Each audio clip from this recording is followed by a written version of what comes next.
You're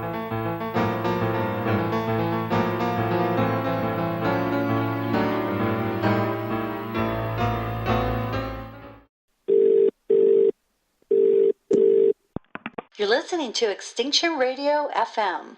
Listen to the podcast at extinctionradio.com.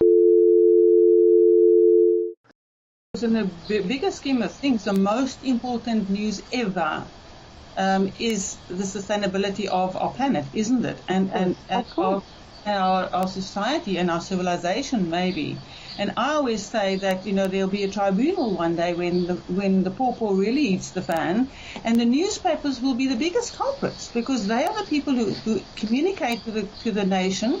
They are the people who enlighten the country as to what's going on, so that also you can respond appropriately. And they are in silence about this.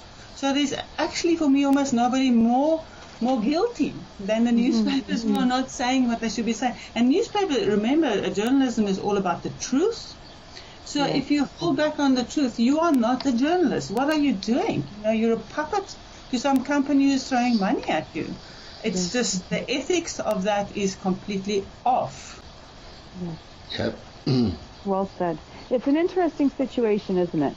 Because on the one hand, newspapers love sensational stories, and I don't see how any story could be more sensational than the story that we're destroying the planet and that we are facing extinction. But on the other hand, as you've said, there's this sense that the environmental emergency is on all fronts, actually. It's not just climate change. That this environmental emergency, people speaking about it are all crazy alarmists with the end of the world is nigh signs. And that story's been there for a long time. So it's sort of a conundrum, isn't it? And the problem is that the climate change stories and environmental stories, normally there's some people who are responsible for it. And that it almost judges the entire capitalistic system. The whole business world is at fault here. So how are you going to publish this and not lose all your support as a newspaper? It's an impossible situation, actually.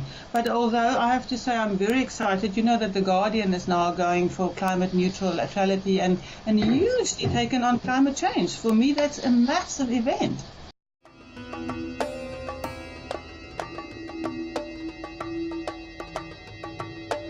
I'm now accepting